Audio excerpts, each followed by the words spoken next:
Hey folks, Eric is the whatever guy because it really is whatever for me. And do you folks want to know how THC levels in your body do not correlate with driving impairment? You guys stick around, man, and we'll talk about that. As you guys know, man, my name's Eric Campbell, whatever guy, and I usually shoot videos a couple days a week, basically keeping you guys updated in the world Delta 8, Delta 9, Delta 10, hemp, cannabis, just what's going on around. I'm sitting here early on a Monday morning, bullshitting around, getting ready to take a look at this article over here at Ganjapreneur.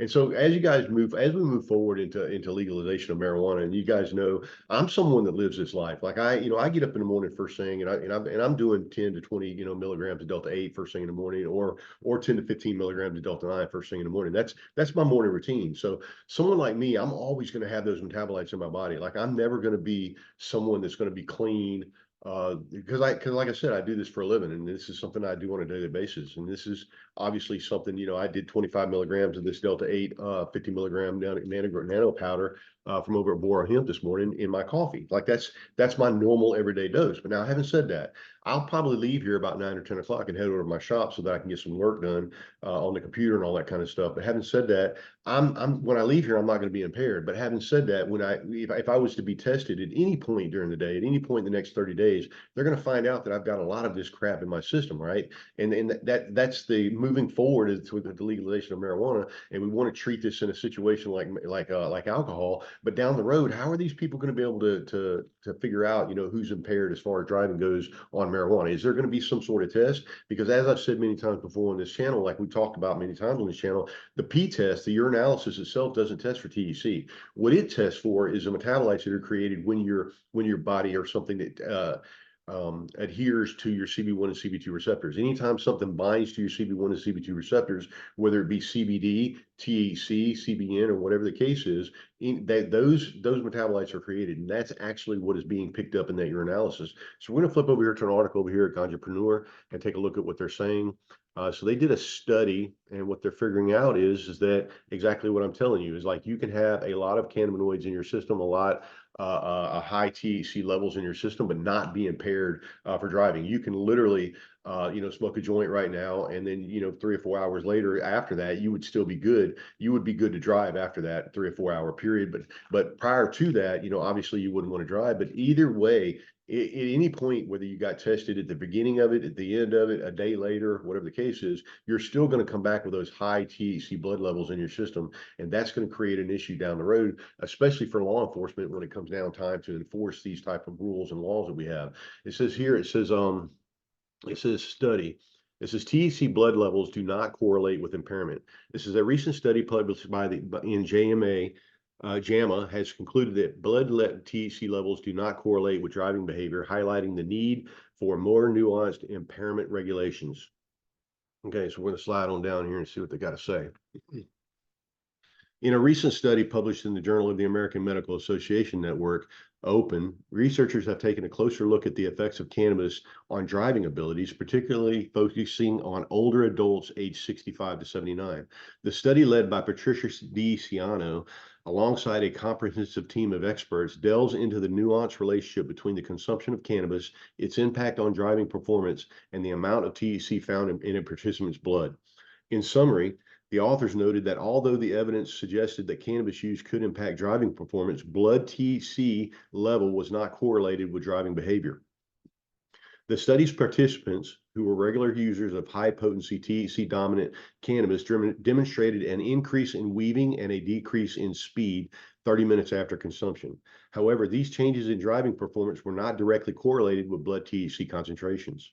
Impairment seemed to fade within a few hours of consumption, with the authors noting the association between cannabis and driving were apparent at 30 minutes, but not at 180 minutes after smoking. Interestingly, self-reports of impaired driving persisted for 3 hours, indicating a heightened awareness among participants of their potential impairment.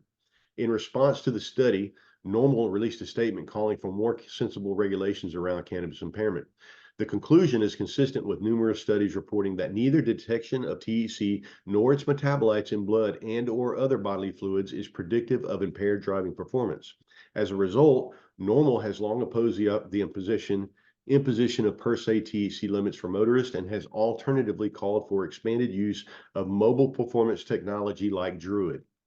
Druid is a mobile app produced by Impairment Science Incorporation that uses neuroscience to assess a user's level of cognitive and motor impairment, according to their website. The app can be used by individuals to determine their own impairment, as well as used for numerous business applications. It was implemented in 2021 by the Department of Public Health Safety in Highland Park, Texas, to track officers' fatigue levels and help determine optimal shift schedules. Considering that THC blood tests are currently used by most law enforcement agencies to determine if drivers are under the influence, the lack of a clear correlation between this variable and driving performance challenges the effectiveness of those regulations and highlights the need for a more nuanced approach to determining driving impairment. Guys, this I apologize for being a little bit racked up this morning.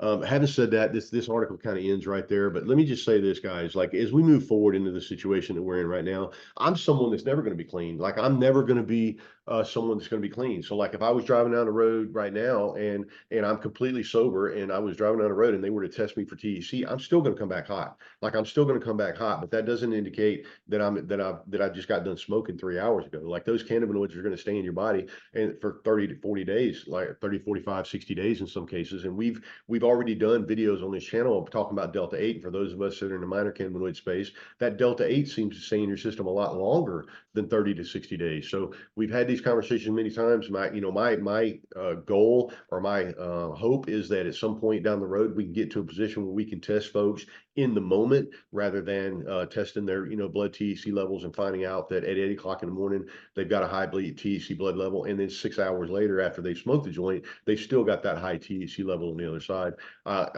This is a cool study that they've done right here. I'm not sure that they're going to get people to be able to run over to this mobile app, but it's interesting that the Department of Public Safety in Highland Park, Texas, they were able to implement this, although it not be for marijuana use. They kind of did it for the fatigue levels and determine the optimal shifts of the schedules of the officers themselves. They think that they could probably do this with marijuana impairment. That would be a really cool thing right there. But having said that, we're kind of turning things over to technology again. I'm thinking that there's got to be some sort of way for them to test in the moment.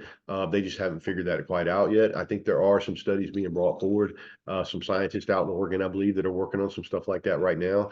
Hopefully in the future we'll get something like that. But as it stands right now, guys, if you're driving down the road and let's just say the cop's being a dick to you or he doesn't like you and he knows you smoke weed, he could literally test you for marijuana on the spot and say that you were impaired driving even though you hadn't smoked in the last week. So as it stands, it's kind of a effed up situation. All right, folks, whatever got signing off, and I'll talk to you guys later, man. Love you. See you.